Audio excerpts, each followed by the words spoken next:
everybody, it's me, Shell360. As you know, I occasionally do Boys Love reviews on my channel, but most of the Boys Love reviews that I do on Mason's channel, which is BL_Kiki. But I decided to watch this movie, which you can see the name in the title, Do the Movie. I decided to watch that because I was out of like my favorite YouTube stuff to watch, so I figured let's watch a movie. And I watched it by myself rather than watching it with Mason because I knew this movie had a sad ending. So that's the reason why I decided I'll just take the time for me to watch this movie because I don't want to traumatize Mason.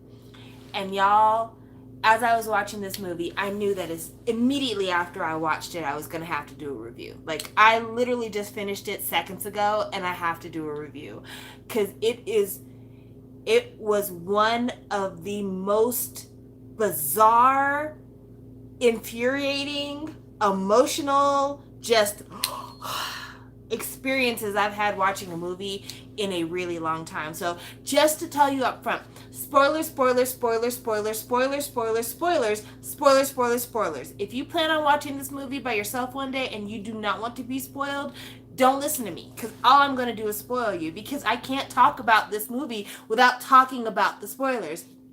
Okay, so the reason I wanted to watch this movie is because Om Pawad is in this movie, and for those of you who don't know, he is my absolute favorite Boys Love actor in this hemisphere of Boys Love acting. Not only that, but he's like super beautiful, and I enjoy looking at his face. But he recently won a supporting actor award for his role in this movie. Like he literally won it yesterday, and it's the second award that he's won for his role in this movie. So I had to watch. And I found the bootleggiest of bootlegs of this movie on Facebook. That's where I watched it. I would have watched it through legal means. However, Do the Movie is only on Netflix Thailand. It's not on Netflix America. There is literally no other place to watch it other than Bootleggers Anonymous. So, I mean, I'm breaking the law, but it is what it is. Anyway, the movie starts off with a boy named Do dancing down the street, listening to music on his Walkman. The movie starts in 1997, which, ironically enough, is the year I graduated high school. Do and Pop are both in the 12th grade in 1997. So this is a movie that already is starting off on a Tinder scale for me. And dude's walking down the street in the middle of the street, and here comes a motorcycle. Is like, hey, get out the fucking street, I almost ran you over. And then he's like, oh, you go to my school, do you need a ride? Yeah, I'll ride with you. So he gives Pob, who's the boy on the motorbike, he gives Do a ride to school, and they get into an accident because it starts raining while they're riding the motorcycle, and Do pulls out an umbrella, but the umbrella, because there's a high wind, it causes them to it caused the umbrella to fly in front of Pop's face, and they veer off the road and tumble into a rice paddy. And that starts a series of conversations and everything else that causes these two young men to become extremely close. But this story takes place in 1997, and in Thailand, the AIDS crisis was super big. The AIDS crisis for the United States began to be on the radar in like the early to mid 80s, and then throughout the 90s we had a lot of prevention programs and safe sex programs, and people were very aware of what AIDS could do, how to get AIDS, everything else.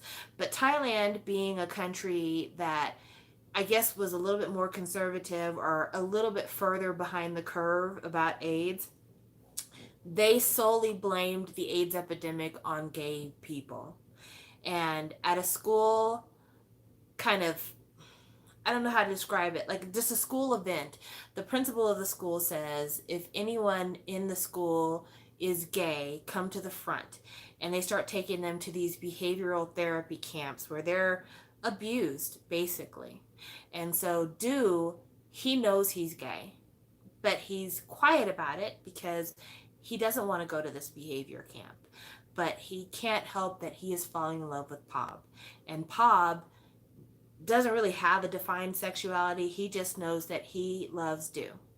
And so one day he's trying to teach Do how to ride a motorcycle, and Do doesn't want to learn because the reason why Pop's trying to teach Do to ride the motorcycle is so that Do can go to the 7-Eleven by himself instead of waking him up at night. And Do's like, "You're just trying to get rid of me. If you hate me that much, go away." They get into a fight. It starts raining, and Do is like out in the middle of nowhere because they went out to the middle of nowhere to learn how to ride the motorbike. And Pop shows up and is like, "I'm sorry, I'm not mad at you, I didn't mean it." And they hug it out, and then after hugging it out, they kiss it out, and yeah, they become intimate. One of their classmates finds out. And once one of their classmates finds out, Do is not as scared about having one person know, but Pob is frightened to death. He doesn't want anything to do with it. So he totally isolates himself from Do. He won't talk to him. He won't hang around with him, anything. And of course, Do is hurt because, like, this is somebody that he's opened up his heart to, and to be rejected on that level, that's stinging, that they won't even acknowledge you. Not only that, but just kind of rumors going around that, Do might be gay. So anyway, Pob and Do are in the classroom and they're cleaning up the chalkboard. And as they're cleaning up the chalkboard, they get in a fight, and Do ends up punching Pob because Pob tells him basically, "I don't want to be an outcast like you." Basically saying, like, "You're the gay one and I don't want to be tagged as gay, so I don't even want to be friends with you because I don't want that rumor around me. What about my family?" And so after they get in this fight, the whole school now knows that Do is gay because they overheard Pob yelling, "I don't want to be an outcast like you." So it's hell for Do. All the guys and the girls look at him strangely. They write nasty messages on his desk and litter it with trash. His mother decides to send him to conversion therapy. And at the last minute, Pob's like, I'm sorry. I didn't mean for all of this to happen to you. Give me your ID. I'll go to conversion therapy for you, because all they do is check the IDs. So Pob goes to conversion therapy where they beat him. It's basically trying to beat the gay out of you. And when he goes home that night, his father's like, "My friend saw you at conversion therapy. Why were you there?" And that's when he comes out to his dad. And his dad, before he comes out to his dad is beating on him. And he like punches his dad back, is like, "Do you really want to know why I went?" And so he runs away from home. And him and Pob and Do had been talking about running away from home for a while. So when, of course, his dad is beating him, is like, "You're not my son, I disown you," he's ready to go. Do, on the other hand, has a sit down talk with his mother. And when they sit down and talk, his mother's like, "I don't care if you love any man in the world. Can I at least be the only woman you love? Please don't leave me. You're all I have." Because that's her only child. She doesn't have a husband. He's all she has. And so when Pop calls Do saying, "Let's run away," Do's like, "I can't, because I can't leave my mom behind." And Pop's like, "I literally gave up everything tonight to run away with you." So he's like, "Well, I'm still gonna go." And he gets on the bus and goes to Bangkok. Fast forward 22 years, 2019. Pob is a grown up, he's got a wife, he comes back to his hometown to teach. There is a student in his class named Natcha, who goes by the nickname Lou, and he is tasked with reining her in because she's a wild child. And she's a 10th grader, so I'm assuming she's maybe 16 years old. He starts noticing little things about her, little things that she says, little things that she does that reminds him of Do. And he starts to get it in his mind that Do has been reincarnated into this girl. And all of a sudden, things get really inappropriate really, really fast. And Natcha, the 16-year-old girl, has a boyfriend. And the boyfriend's like, "This shit feels really inappropriate. I'm not comfortable.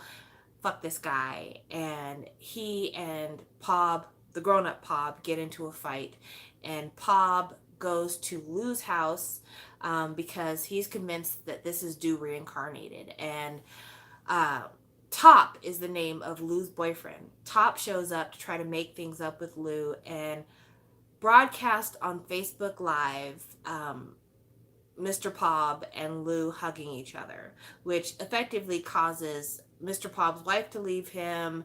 It causes Mr. Pob to lose his job. He's ready to run away. And as he is getting ready to run away, he goes to the train station to wait for a train, much like he did back when he was a teenager. And that's when we find out that the night that he ran away when he was in the 12th grade, Dew tried to follow him, and he borrowed a motorbike to try to follow him, but he didn't know how to drive a motorbike. And he got in a car accident and got thrown from the motorbike, and as he was on the ground, another car came and hit him, and that's how he died 22 years ago. And Lou shows up at the train station just in time, and Lou and Mr. Pob run away together to have their romance. And then at the very end of the movie, they decided to go bungee cord jumping because that was one of the things that they always wanted to do when they were teenagers. But they unhooked the cords from their ankles and jumped to their death. Scene, the end of the movie. As you can tell from my synopsis, I absolutely had to get on here and talk about it because there were so many great things about the first half of the movie, and so much of the second half was like, ew, what? No, no, no, no. I had so many visceral responses while watching this movie, I cannot even begin to describe to you. So, first thing I have to say is, Om Puat is the future of boys love, acting, whatever else. He's so fucking good. I've seen him in a lot of stuff. I've watched him in Make It Right. I watched him in He's Coming to Me. I'm watching The Shipper, even though The Shipper is bizarre as shit. I really, really, really like Om a lot. He's just a really fantastic actor. Even in Make It Right, the first season of Make It Right, I think he was maybe 15 years old, 16 years old when they filmed it. And as awkward as he is, there's something about him that's just super duper charming. By the time they got to the second season of Make It Right, he was the one. He was the one. There's no other way to put it. So, I mean, he's fantastic. And in this movie, he is super fantastic. He plays a really tender person. And that tenderness is very interesting to me because a lot of this movie, if you eliminate kind of the problematic portions of the second half of the movie, it kind of tries to say that love is not bound by gender, age, form. It's about two spirits connecting. And so his spirit as Dew is very similar to his spirit when he is Lou. Lou and Dew. Dew and Lou. Get it? Okay, anyway. So yes. He plays Dew not as gay or straight, just as a tender person. A person who is artistic and optimistic and caring and just effervescent, but also extremely vulnerable. And so you fall in love with him. Like, as you're watching the movie, you are like, your heart's bleeding for him. The guy who plays Pob, young Pob, I don't know who you are, sir. You have got a future. I thought when I was going to go into this movie, I was only going to be watching it for Om. No, the guy who plays Pob, he's actually really, really good in this as well. And both actors are really good about playing off of each other. And the start of their relationship to the end of their relationship as young people, it feels very organic. It doesn't feel like it was one of those, our eyes met across the room and we instantly knew we liked each other. It was more like, you're interesting.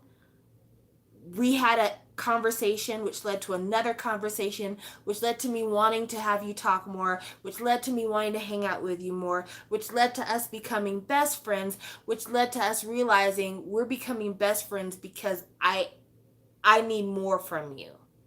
And they became best friends very quickly. Like, I think they met in January, and by the time May hit, one of them was dead. So, like, I'm just saying, this was a very quick relationship.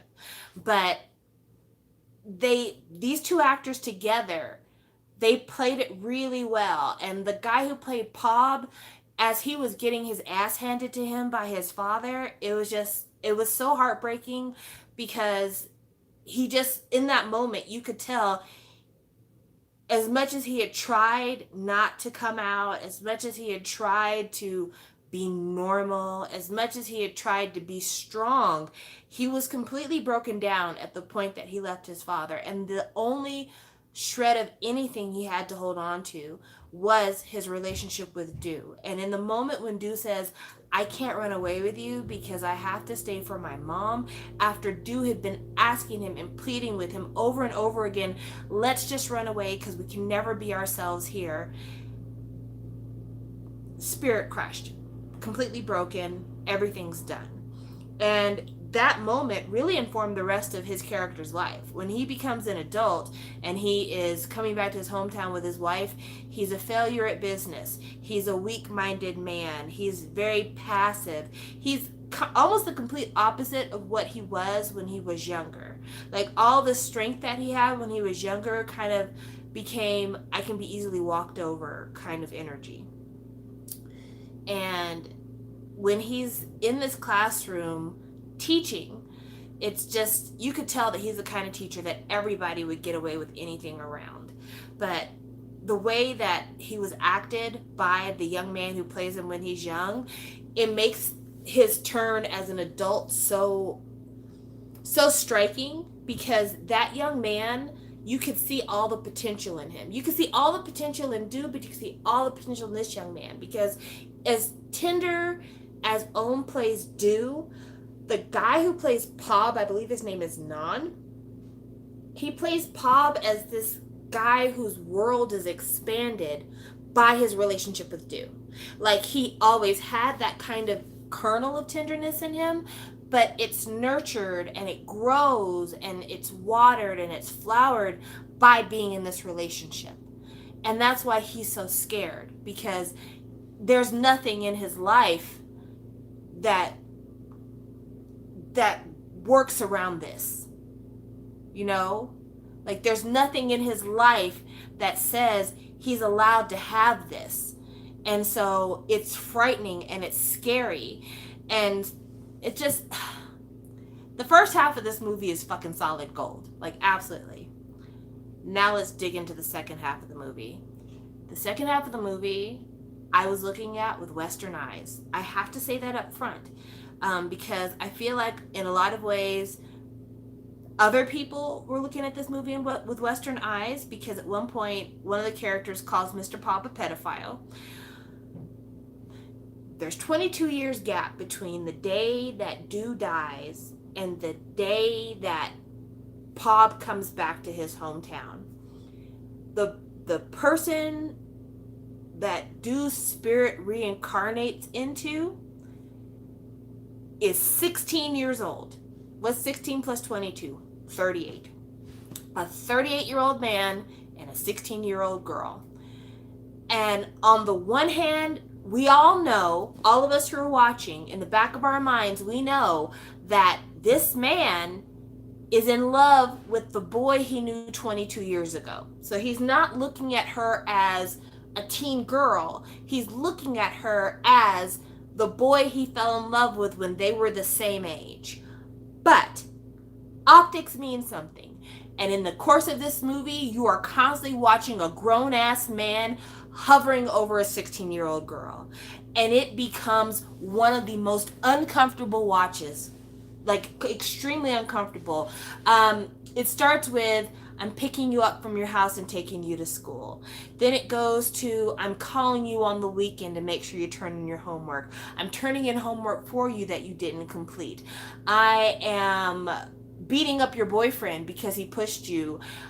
Like, it goes beyond anything that anyone would ever be comfortable with. Also, the fact that he is a teacher and she's a student in his class, it is really tough as a Western audience person to divorce yourself from the current optics of that relationship, even though you know what the underlying relationship is. And at the point towards the end of the movie where grown-up Pob and young girl Lou decide to acknowledge that Lou is the reincarnated Do, and it's filmed on Facebook Live. That's what convinces grown-up Pob's wife to leave him. That's what causes him to lose his job, and that's what causes him to run away from his hometown a second time. And when Lou shows up at the train station,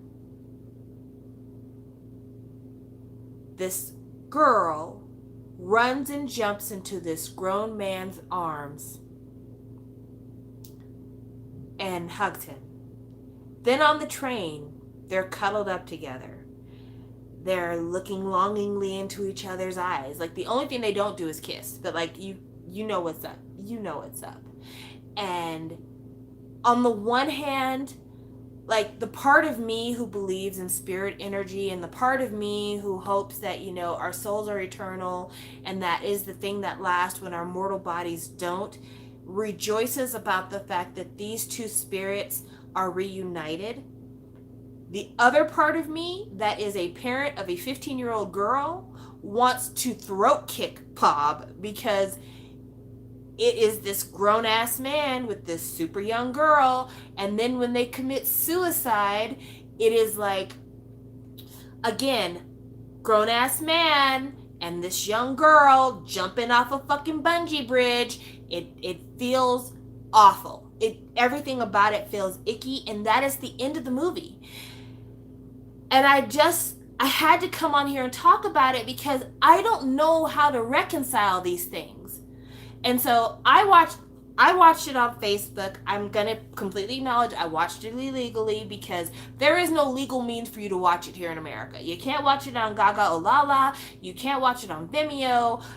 You can't watch it on Netflix, Hulu, Horseradish. None of the apps, none of them have it. And so the only way you can watch it is watch it illegally if you live in the United States. So I watched it on Facebook. I know it's on Daily Motion. There's a lot of, just type in Do the Movie Ink Sub and the links will be out there. Just Google it. But as I was watching it, there were so many moments where my heart bled for who Do was in his first life and the hardships he faced and how tender he was. And my heart bled for Pob for finally deciding to follow his heart and everything going wrong with that. But on the other hand, I was furious at how Pob followed his heart with a 16-year-old girl. And just nothing about that felt good. Nothing about it felt right. It just really felt high-key disgusting. And it made me just, I don't even know how to feel about this movie. I really don't know how to feel about this movie. But I will say this, the movie is extremely moving to me. I felt really bad for Do. I felt really bad for Pob. I felt bad for Do's mother, who lost her only child.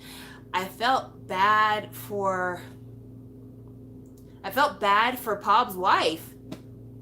I just felt bad for everybody. This movie is a tragedy. This movie really is a tragedy. But absolutely, Om and Nan, they earned both of their supporting actor awards. Absolutely, without a doubt. They did a fantastic job. I would recommend people watch this movie, but you got to have a hard stomach for it because it feels bad. Like, watching grown-up Pob chase after Lou felt like predatory behavior. It felt like grooming, and the only thing that made it stomachable was knowing that he is seeing the 18-year-old boy he was in love with when he was 18. That's the only thing that makes it feel not as sickening. But it is a tough watch. But I still recommend it. But you got to have a stomach for it, because I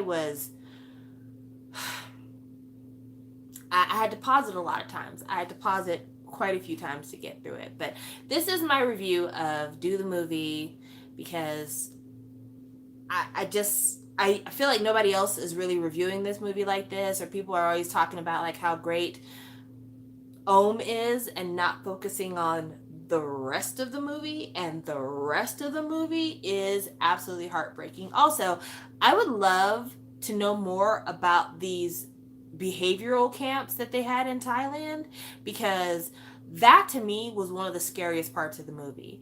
Because when the principal of the school says, well, all the homosexuals move forward, you could see how terrified these boys were. Like, the boys who were considered lady boys, they were being pushed forward. Like, a lot of them didn't want to go because they knew what was going to happen, but they were pushed forward, and they would spend all day and night in these camps where they were beaten, because when Pob goes to the camp and he comes back home, he's limping, he's got bruises all over. Like, it was fucking awful. And that was 1997. That's not that long ago. Like I said, that's when I graduated from high school. That's not that long ago. And to think that in 1997 we were trying to physically beat the gay out of kids, it's awful. It's awful. You know, it's just really, there's no excuse for it. There's no accounting for it. And I've always said, you know, as a parent, the best approach you can have as your children get older is to talk and to listen. Because if your children feel like they can't talk to you and they can't be heard by you, they will find another place to be seen and heard, even if it's to their detriment, even if it's unsafe. And I can't imagine what some of these children did that damaged or ruined their lives to avoid having to be sent to these camps. There's probably a lot of kids that came home from that first day of conversion camp and packed their shit and ran off. And if you're a kid who doesn't have a lot of money and you run off to the big city because you think you'll have a better opportunity there, that's how you get boys involved in human trafficking and prostitution. And then the very thing that the principal is saying, the homosexuals are spreading AIDS. How do you think that these boys contract AIDS? From prostituting themselves to tourists who are not using condoms and are not being safe because they're paying extra to not use condoms. And all of a sudden, it's there. All of a sudden you have a kid who may have never wanted to act on his sexuality because he's just trying to get through high school, and all of a sudden you've pushed him into a position where he now is exposed to the AIDS virus and possibly has ruined his life. And that's if he survives, because we all know when it comes to sex workers, that is one of the least protected professions in the world. And sex workers are victims of assault, murder, robbery, all the bad crimes you can think of are laid at the feet of sex workers. And it's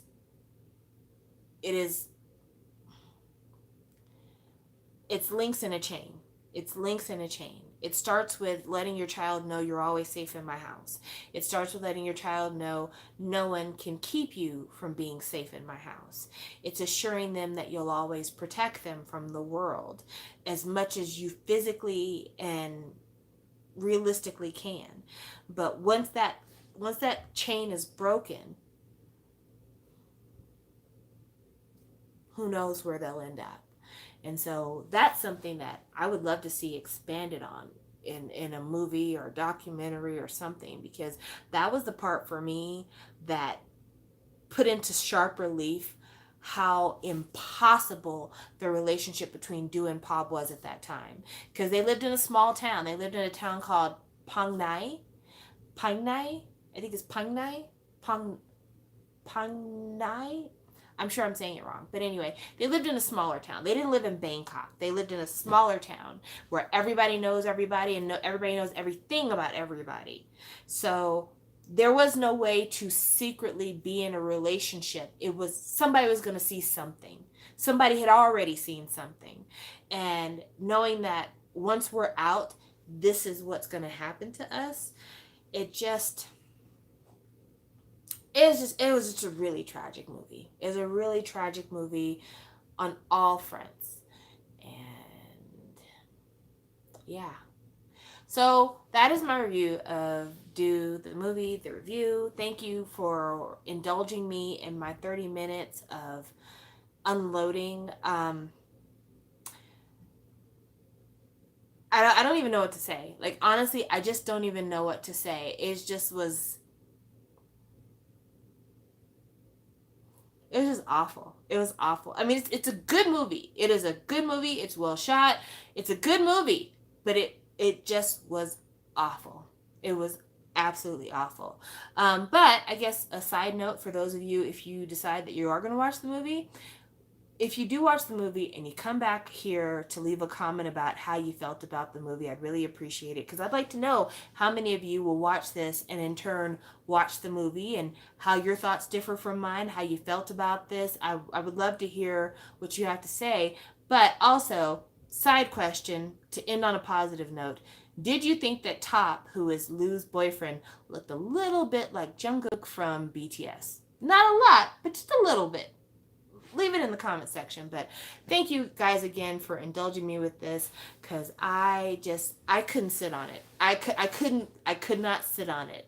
I had to talk to somebody or just talk out loud, because none of the reviews that I read, none of the people that talked about this movie talked about how gut-wrenching this movie was. And so I felt like I owe it to those of us who appreciate a good spoiler to let y'all in on the gut wretchedness that this movie is. Like, it tears you up from the inside out. You will spend a lot of time saying no, no, no, because that was me. That was me. That was me for at least 20 solid minutes.